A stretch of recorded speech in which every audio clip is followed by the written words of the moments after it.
नमस्कार। निःशुल्क ज्योतिष परामर्श केंद्र में आप सबका स्वागत है।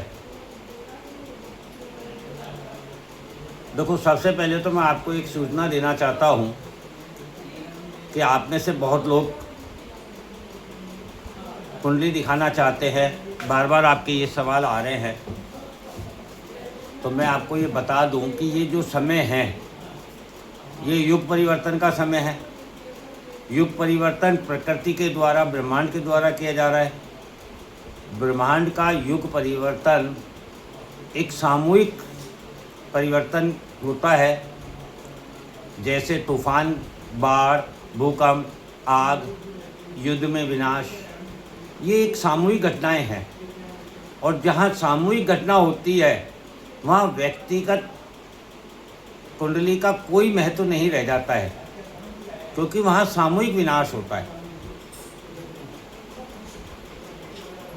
अतः आपको प्रतिदिन जो ग्रह गोचर के द्वारा प्रकृति में घटने वाली घटनाओं, प्रभाव एवं उपाय बताए जा रहे हैं, इसे ही आप व्यक्तिगत भी मान सकते हैं और सामूहिक भी मान सकते हैं, क्योंकि ये प्रभाव संपूर्ण विश्व को प्राप्त होने जा रहा है।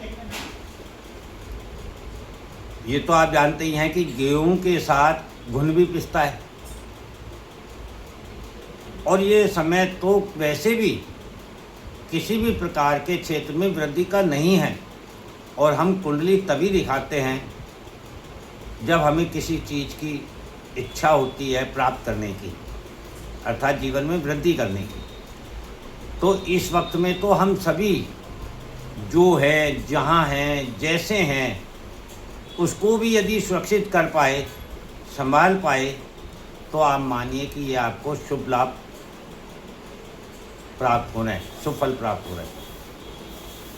कल हमने केतु का मघा नक्षत्र में जो प्रवेश होने जा रहा है मार्च में, उसका प्रभाव जाना। आज हम राहु का जो सदविषा नक्षत्र में प्रवेश है, गोचर है, उसके प्रभाव और उपाय को समझने का प्रयत्न करते हैं। ये तो आप जानते ही हैं कि राहु वर्तमान में कुंभ राशि में है। कुंभ राशि में अभी फरवरी में सूर्य ग्रहण भी हुआ है, अभी मंगल के साथ है। कुंभ राशि में राहु उच्च के समान फल देते हैं, राहु स्वयं की राशि मानते हैं। कुंभ राशि अति प्रभावी राशि है 2026 के लिए, जैसे सिंह राशि, क्योंकि कुंभ राशि के स्वामी शनि है और काल पुरुष की कुंडली में 11 नंबर कुंभ राशि 11वें भाव में आती है। 11वां भाव कर्म फल का, लाभ का, इच्छा पूर्ति का, सोशल नेटवर्क का, सम्मान का, बड़े भाई का, चाचा का भाव है। 11वां भाव अहंकार देता है, क्योंकि ये भाव काम इच्छा का है। जहाँ काम, और राहु तो वृद्धि का कारक ग्रह है। अतः वर्तमान समय में काम इच्छा के द्वारा व्यक्ति में अहंकार आएगा और इस अहंकार को राहु चरम पर पहुंचा देगा। ऐसा व्यक्ति फिर आगे पीछे कुछ भी भला बुरा नहीं सोच पाएगा, और जब आगे बढ़ जाएगा तब परेशानियों में फंस जाएगा, और फिर वापस पीछे आना भी चाहे या अपनी गलती सुधारना भी चाहे तो उसे सुधार नहीं पाएगा। ऐसा समय बता रहा है।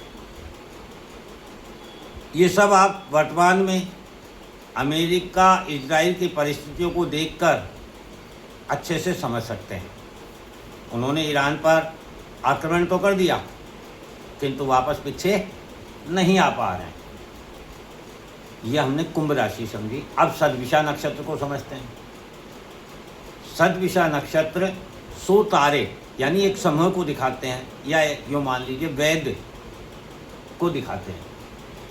सहस्त्र कमल को दिखाते हैं। कमल कहाँ खिलता है? कीचड़ में।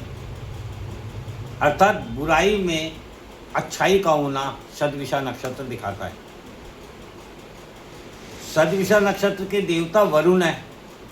जो बुद्धि प्रदाता है, अर्थात सद्विषा नक्षत्र बुद्धि देता है।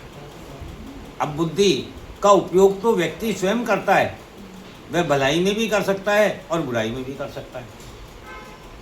यदि बुद्धि अहंकार के अधीन हो गई तो व्यक्ति अपने अहंकार को ही अपना धर्म, गौरव, सिद्धांत मानने लगता है, क्योंकि सद्विषा नक्षत्र की ये शक्ति है, धर्म, गौरव, सिद्धांत। और उसकी बुद्धि जब अहंकार के अधीन हो जाए तो व्यक्ति अपने अहंकार को ही क्या मानता है, ये मेरा धर्म है, ये मेरा गौरव है, मेरा सम्मान है, ये मेरा सिद्धांत है, मैं ऐसा करके रहूँगा। ये भी आप ट्रम्प की गतिविधियों से वर्तमान समय में समझ सकते हैं। सद्विषा नक्षत्र का उद्देश्य क्या है? जीवन के लक्ष्य की प्राप्ति ही सद्विषा नक्षत्र का उद्देश्य है। अर्थात जो मिशन आपने बना रखा है अपनी सोच का, जो आपने उद्देश्य बना रखा है, और सद्विषा नक्षत्र जोश देता है। वर्तमान समय में अमेरिका, इजराइल अपने जीवन के लक्ष्य प्राप्ति हेतु, क्योंकि इनका मिशन था ये, ईरान को ख़त्म करना है, ये एक उद्देश्य बना रखा था, इसीलिए उस उद्देश्य को पूर्ण करने के मिशन पर पूर्ण जोश में है दोनों देश। किंतु जोश में होश का खोना नुकसानदायक होता है। अर्थात जब ईरान के द्वारा हमास को सपोर्ट किया जाए और इजराइल और अमेरिका मिलकर उस हमास को भी समाप्त नहीं कर पाए, तो फिर ईरान जो हमास को सहयोग कर रहा था वो स्वयं कितना मजबूत होगा, इसका अंदाज़ा ये लोग नहीं लगा पाए, और इसी का नुकसान इन्हें हो रहा है। सद्विषा नक्षत्र की अपनी कुछ कमजोरियां भी हैं। अकेलापन देता है, अवसाद देता है। यही वर्तमान समय में अमेरिका के साथ देखने को मिल रहा है। ट्रम्प एक तरफ तो कहते हैं कि तेल, क्रूड के दाम बढ़ने से अमेरिका को फ़ायदा हो रहा है, क्योंकि अमेरिका सबसे ज़्यादा क्रूड उत्पादक देश है, और दूसरी तरफ क्रूड की सप्लाई में संतुलन बनाए रखने हेतु रूस पर से सैंक्शन हटाकर क्रूड खरीदने की छूट भी दे रहा है। ये वही ट्रम्प है जो कुछ समय पूर्व रूस से क्रूड खरीदने पर दूसरे देशों पर पाबंदियां एवं टैक्स लगा रहा था। इतना ही नहीं, ट्रम्प ने पारस की खाड़ी में से तेल की आवाजाही निरंतर हो सके, इसके लिए संपूर्ण दुनिया से मदद करने की भी अपील की है। अभी वर्तमान की बात है, 1-2 दिन पहले की। किंतु किसी ने भी साथ नहीं दिया और अमेरिका स्वयं को अकेला महसूस कर रहा है। तो ये इसका दोष है, कमजोरी है इस नक्षत्र की। यही कारण है कि ट्रम्प अवसाद में है, और अवसाद के कारण कुछ भी बोल देते हैं, फिर स्वयं ही बदल भी जाते हैं। निष्कर्ष क्या निकलता है इसका? अब आप संपूर्ण परिस्थिति से आसानी से समझ सकते हैं कि अच्छे से अच्छा समय भी अहंकार के कारण कितना बुरा प्रभाव दे सकता है, जबकि ये समय युग परिवर्तन का है, जो पुराने विचारों से नए विचारों की ओर ले जाना चाहता है। ये समय स्वयं को एवं दुनिया को भी अध्यात्म की ओर ले जाने का है। इससे स्पष्ट है कि यह समय वृद्धि, इच्छा पूर्ति का नहीं है। ये समय पृथ्वी एवं मानवता को एक साथ रखने का है,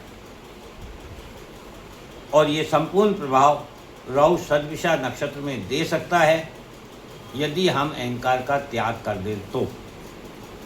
इससे स्पष्ट है कि अहंकार का त्याग करना है सभी को, और वृद्धि के स्थान पर जो है, जैसा है, जहाँ है, जितना है, उसको संभालने का प्रयत्न करना है। यही इस समय का निष्कर्ष है। जय हिंद, जय भारत।